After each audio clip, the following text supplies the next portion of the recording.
Good morning, my dear students. How are you all? I hope you all are fine.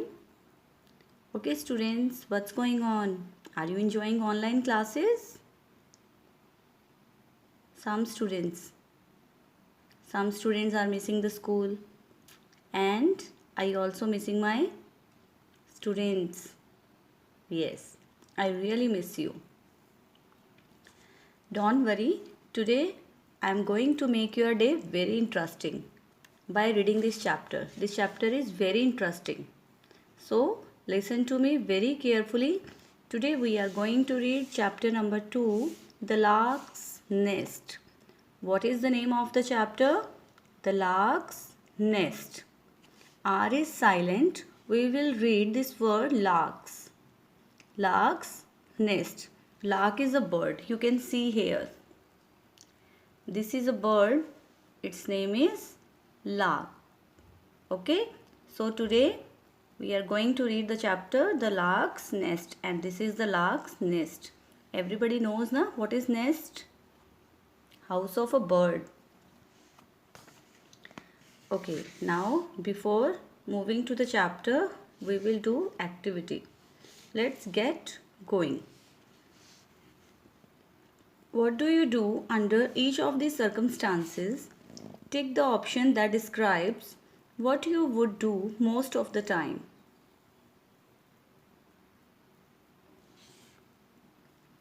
First is, it means. Now students, you have to decide what type of a child you are after reading all these options. Okay? And please tick all these options honestly. Okay? ये मत देखना कि ma'am को दिखाने के लिए हमें अच्छे वाले पे टिक करना है. Honestly, जैसे बच्चे आप हो उस पे टिक करना है. Okay? If your teacher asks you to work on the notice board or class board, do you? अगर आपके टीचर आपको बोलते हैं कि आपको नोटिस बोर्ड के लिए, every class has a notice board ना, there is a notice board in each class. और नोटिस बोर्ड पे कभी मैम दे भी देते हैं बच्चों को वर्क करने के लिए, that you have to draw something for your notice board. तो ऐसे मैम ने आपको एक वर्क दिया है नोटिस बोर्ड के लिए, तो आप क्या करते हो? When teacher gives you work, then what would you do? Ask your friend to do it. कि अपने फ्रेंड को बोलते हो कि चल भाई तू कर दे, मेरा तो मन नहीं है, आप नोटिस बोर्ड के लिए वर्क कर दो. गेट टू वर्क इमीडिएटली, या फिर आप जल्दी से स्टार्ट हो जाते हो कि मैम ने वर्क दिया है and I have to complete in time. Forget about it, आप भूल जाते हो कि छोड़ो क्या करना है मैम का काम, and take leave the next day. और नेक्स्ट डे के लिए आप लीव ले लेते हो कि I don't want to do it, कि ठीक है मतलब मुझे अब नेक्स्ट डे आना ही नहीं है तो काम ही नहीं करना पड़ेगा. करते हैं ना कई शैतान बच्चे. Then you have to tick the correct option कि आप कैसे बच्चे हो. अगर मुझे टिक करना है, if I have to tick, then I will correct, I will tick on second option, go to work immediately. This work you have to do your own. ठीक है, सारे बच्चे अच्छे होते हैं और मैंने तो ऑब्ज़र्व किया है कि सब बच्चे मैम की बात को मानते हैं. Everybody is observing the teacher. Yes. Next, if your pet dog needs a bath, do you? अगर आपके घर में पेट है, डॉग है, कोई भी पेट है, तो आप उसको क्लीन करते हो, बात करवाते हो आप. Do it your self and ensure that your pet is always clean. आप उसको अपने आप से बात करवाते हो, ये वर्क आप खुद करते हो और आप ये देखते हो, ऑब्जर्व करते हो कि आपका पेट हमेशा क्लीन है. आस्क योर मदर और someone else to do it, कि अपने मम्मा को बोलते हो कि मम्मा please get it a bath, और ये किसी और को बोलते हो कि डॉग को क्लीन करें. Not care whether it is clean और डर्टी. आपको मतलब ही नहीं है कि आपका पेट क्लीन है या डर्टी है, आप सोचते हो कि ये कौन सा मेरी ड्यूटी है. तो आप किस पे टिक करोगे? This is your choice that which option you have to tick. Do you help your mother at home? I think every child helps mother at home. Yes? Okay, you have to tick the correct option. Every day, once a while or quite often. Quite often means कि कभी कभी help करते हो, not every day. So you have to tick the correct options. Now moving forward to chapter 2, the lark's nest. New words. First is neighbors. Neigbours. Next is scared. Okay, who are the neighbors? Who is living next to our house? जो हमारे घर के आसपास रहते हैं उनको हम क्या कहते हैं? Neighbors. बड़ा कॉमन सा वर्ड है. नेक्स्ट इज स्केयर्ड, अफ्रेड और फ्राइटेंड, डर जाना. वरिड, टेंस्ड, बहुत ज़्यादा चिंता में होना. हार्वेस्ट. हार्वेस्ट क्या होता है? When crops are going to be cut. Harvesting season is going on now ना. आप देखते हो अपने आसपास फार्म्स में, खेतों में कनक कट रही है. Yes, so this is harvesting season. Okay, harvest होता है जब फसलों को काटा जाता है. ठीक है. The time when the grain is collected on a farm. What is the meaning of harvest? The time when the grain is collected on a farm. Tomorrow means the next day.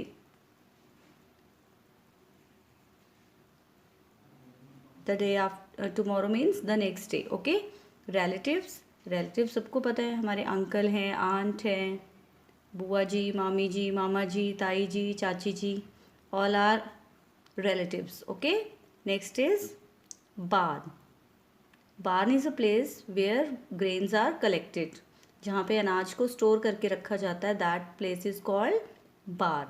Okay. Ripening. What is the meaning of ripening? जब फसल पककर तैयार हो जाती है, when the crops are ready to cut. Ripening. ठीक है. Now read and rejoice. Now here are the characters which are mentioned in the chapter. Now we will talk about the characters. Let's see. Narrator. The first is narrator. Who is narrator? Who is narrating the story?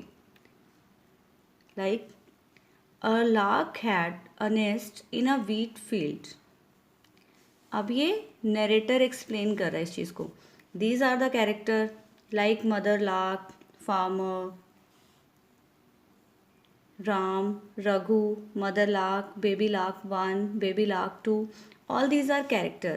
And who is telling the story? That is called narrator. Okay. A lark had a nest in a wheat field. Lark is a bird and he has a nest in field, wheat field. ये जो lark bird है, wheat field में, wheat क्या होता है? कनक. ठीक है. तो व्हीट फील्ड में एक अच्छा सा नेस्ट बनाया हुआ है. And she is a mother lark. She is living with her 2 children in the nest. Every day she left her 2 young ones and went out in search of food. Every day what she does? She left her 2 young ones. यानी nest में वो अपने 2 babies को छोड़ के food की search के लिए जाती है. कौन जाती है? Mother lark. ठीक है. अब मदर की तो ड्यूटी है ना कि वो अपने बच्चों को फूड अरेंज करके दे, है ना. तो ऐसे ही मम्मा को अपने बच्चों की बहुत चिंता होती है. She is worried about her children and every day she goes in search of food. As the wheat ripened, mother lark became worried. अब worried का मीनिंग हमने किया है ना कि जैसे ही wheat की फसल पककर तैयार हो जाती है तो मदर लार्क को बहुत चिंता हो जाती है. She is worried that what should we do when the crops are going to be cut. जब क्रॉप्स जो हैं वो कटने लग जाएंगे तब हम क्या करेंगे? तब तो हमें यहाँ से जाना पड़ेगा. Because she made her nest in wheat field. अब जब व्हीट को कट करेंगे तो नो डाउट कि नेस्ट को भी रिमूव करना पड़ेगा वहाँ से, है ना। तो अब मदर लार्क को तो ये टेंशन हो जाती है, she is worried about her house, कि अब जब हाउस ही नहीं रहेगा then where do we live, तो हम कहाँ पे रहेंगे। So now let's see what mother lark says to her children. Now the character is mother lark. The wheat is ripening. Very soon the farmer will be here. You must be very careful. Now mother lark is worried. She is saying that wheat is ripening. The crops are going to be cut. कि जो फसल है वो पककर अब ready है, और very soon बहुत जल्दी क्या होगा, फार्मर यहाँ पे आ जाएगा and he will order to cut the crops. You must be very careful. Then she is telling her children that now you should be careful. Observe everything that happens here and tell me every word that you hear.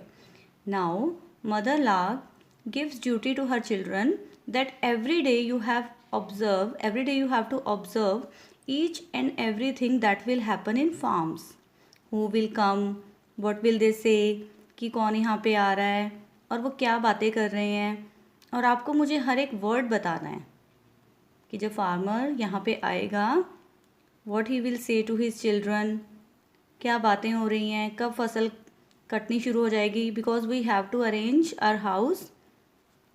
तो हमें अपना house यानी nest है जो दूसरे place पे बनाना पड़ेगा. We have to make our next in another place, so we have to be careful each and everything. Now what the narrator is saying, explaining. One day while the mother lark was away, the farmer came to see his crop. अब एक दिन क्या होता है, जब mother lark बाहर गई होती है फूड की सर्च में, when she was out in the search of food, what happens, the farmer came to see his crop. Farmer जो है वो अपनी फसल को देखने आया होता है कि देखते हैं फसल पककर तैयार हो गई है, और it will take time. Now another character is farmer. What he says, now here we will talk about another character, farmer. Who is farmer? जिसकी क्रॉप्स में लार्क बर्ड ने अपना नेस्ट बनाया होता है, ठीक है. Raghu, our crop has ripened. Raghu, अब हमारी फसल जो है वो पककर रेडी हो गई है. our crop is ready to cut now. Who is Raghu? Farmer's son. See here. Farmer has 2 sons. Go and tell our neighbors to come early in the morning tomorrow to help us to reap it. Now, farmer is ordering his sons that go to our neighbors. कि हमारे जो पड़ोसी हैं, जो हमारे घर के आसपास नेबर्स हैं, जाओ और उनको बताओ कि कल वो जल्दी सुबह आ जाएं and help us to reap it. They will help us to cut the crops, कि हमारे नेबर्स जो हैं वो हमारी हेल्प करेंगे क्रॉप्स को कट करने के लिए. Go and inform them immediately that tomorrow we will cut the crops. Is this correct to call the neighbours? Students, think about it. Is this right thing to call the neighbours to cut the crops? Okay, we will read further that what will happen if we depend on others. Raghu, yes father. That evening when the mother lark came back, her babies looked scared. Raghu is a very obedient son. वो अपने पापा की हर एक बात को मानता था. रघु, उसने बोला ठीक है पापा, जैसे आपने कहा, that's okay, I will inform the neighbors and call them tomorrow, okay. That evening, तो उसी इवनिंग क्या हुआ कि मदर लार्क जो है वो अपनी ड्यूटी करके घर वापस आ जाती है अपने बच्चों के पास, और जो लार्क के बेबीज़ होते हैं वो बहुत डरे हुए होते हैं. क्यों? क्योंकि क्रॉप्स जो हैं वो कट होने वाली है और उनका नेस्ट जो है वो वहाँ से रिमूव हो जाएगा, वहाँ से हटाना पड़ेगा नेस्ट को. तो बेबीज़ जो होते हैं वो बहुत ज़्यादा डरे हुए होते हैं. Today we will read only this page, okay. Today we will read only this page. because you have to improve your reading skills. I'm not going to give you too much work. Tomorrow we will complete the reading of this chapter. Your homework is you have to write new words in your notebook. And student, please remember this thing that you have to do your work in a very neat handwriting. Okay? You have to write all these words in your notebook in a very neat handwriting. Neighbors, scared, worried, harvest, tomorrow, relatives, barn, ripening. Okay, put down the date first. Okay, chapter number, then put the heading new words. Okay, when I will check your notebooks, then definitely I will see whose work is neat. Okay. Okay student, this is your homework for today, and do reading of this page. Okay students, have a nice day. Bye bye. Enjoying the reading of this chapter.